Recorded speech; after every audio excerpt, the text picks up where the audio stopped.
So what is toxic masculinity? Well, in common usage, it appears to just be synonymous with masculinity. Anytime a man is engaging in traditionally masculine behavior or speech or attitudes, being stoic, being laconic, not wearing your heart on your sleeve, competitiveness, risk-taking, aggression, objectivity, making references to external reality. All this stuff is toxic masculinity, which basically means that toxic masculinity is just synonymous with masculinity. But this is kind of a reverse naturalistic fallacy. Feminists just take an aspect of nature that they don't like, masculine nature, and they pathologize it. And, ironically, the patriarchy doesn't. Like, even in the deepest days of the patriarchy, femininity wasn't vilified. Femininity wasn't denigrated. There were warnings about it. Like in the mythology of the Trojan War, femininity represented by Helen of Troy is obviously a very powerful and potentially destructive force, that leads men to their ruin. But that's only because of how appealing and alluring it can be, right? So it has this dual nature. But there's no nuance or no subtlety in feminist theories of toxic masculinity. It's just pathologizing a feature of nature that they don't like. And, that reverse naturalistic fallacy is way more dumb than the regular naturalistic fallacy. Because at least with the naturalistic fallacy, you're on, somewhat reasonable ground. Yeah, you can't derive an ought from an is, but if you try, you're not going to get too far off the mark. If something exists because it evolved, that means, it evolved for some reason. It has some function or not really purpose, but, whatever the non-teleological equivalent is. And,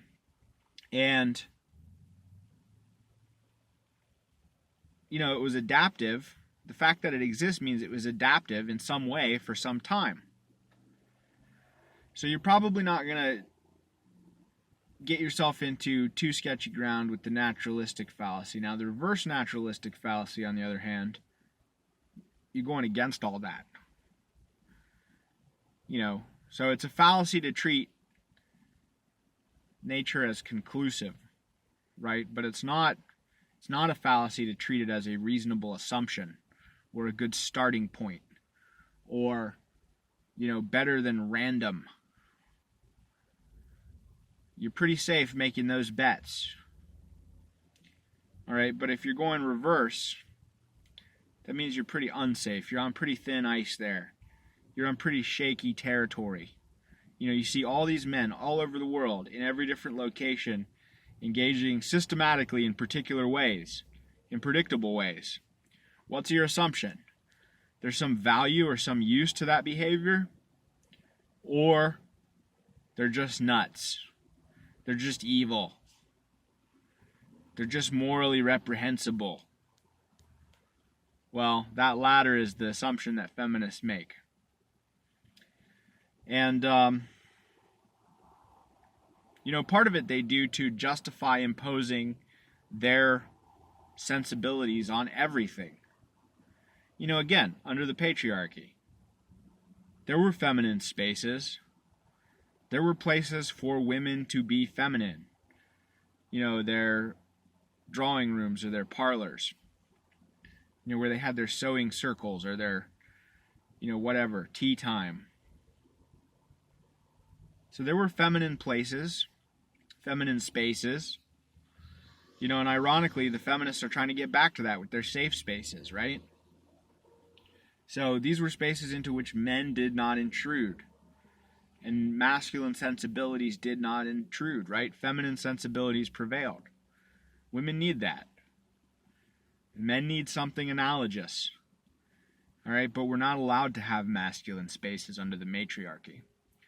We're not allowed to have spaces where masculine sensibilities prevail, because if any such space is identified, then women begin to infiltrate it, to demand entry, and to subject it to their sensibilities, right? Because they can't fucking handle masculine sensibilities.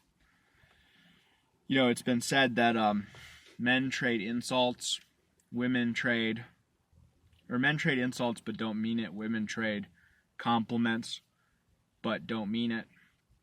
You know, banter is part of male bonding. And, you know, we trade exaggerated insults. It's all in good fun. We don't mean most of it. Women just can't hang with that, all right? Most of them can't. A few can dish it out, you know, hang with the boys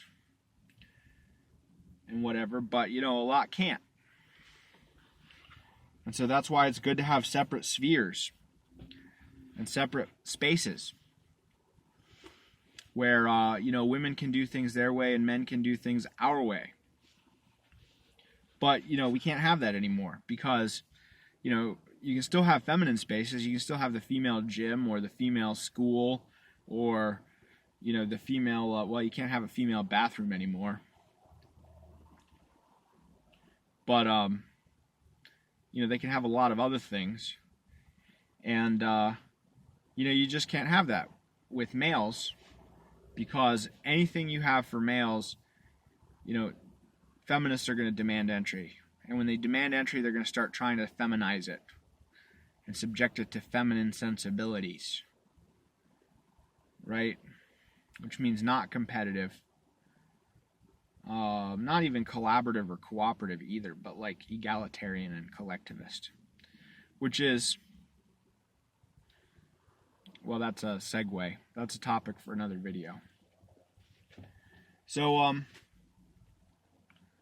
you know, what's the value of masculinity? Well, all of these things have value or function or purpose.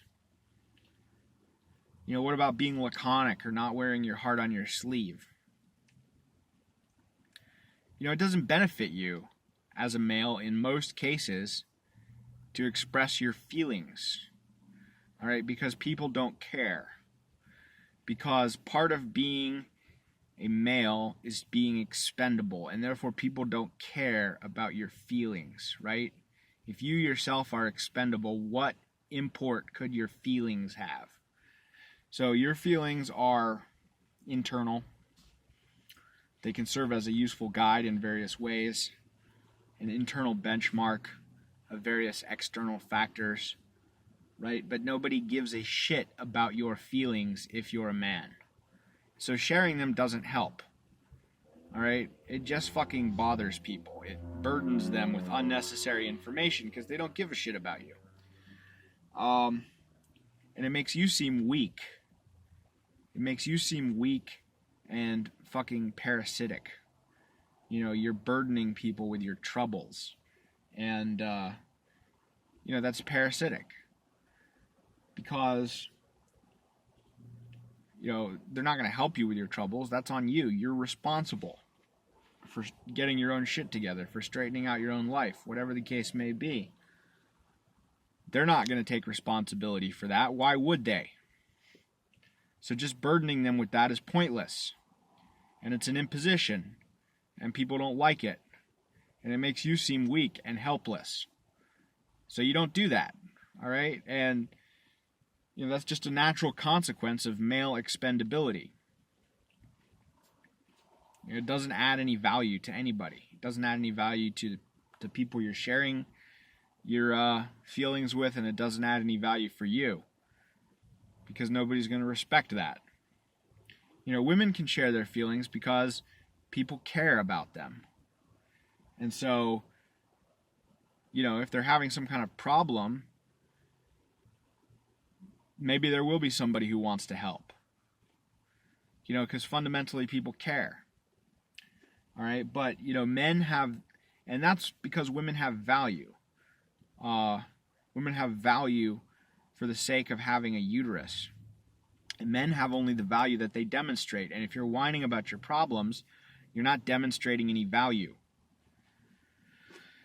All right, so that's why men don't wear their hearts on their sleeves. And any man who does is respected by neither men nor women. That's just a fact. So, feminists suggest this all the time. Oh, you should be more in touch with your feelings. You should be more open. You should be more vulnerable.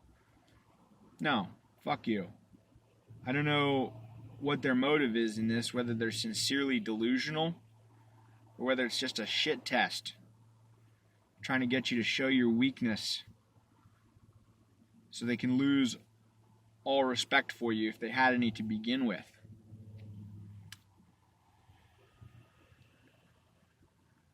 Because there's that. I mean, competitiveness has obvious utility. You want good ideas to win out. You want good people to win out.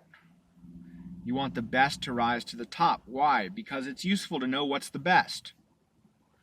Right? That's useful knowledge. Even the losers benefit from that knowledge. You can't, it's hard to be the best unless you know what's the best. And it's hard to know what's the best unless you put it to the test. Unless you let stuff go at it. And some things win and some things lose, whether that's a product or an athlete or, whatever. It doesn't matter. Competitiveness has value for identifying winners, winning strategies, winning technologies, winning products, winning anything. That's valuable information. We want to find that information out. That's why we compete. That's why we tolerate competition.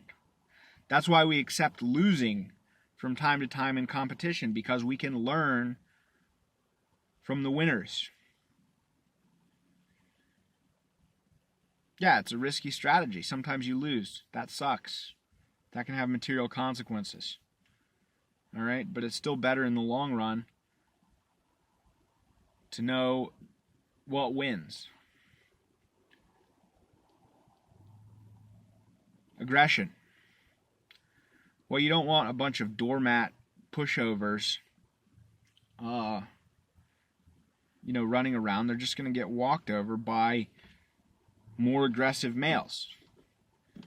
Feminism and socialism is just a strategy for facilitating redistribution from egalitarian males to inegalitarian males.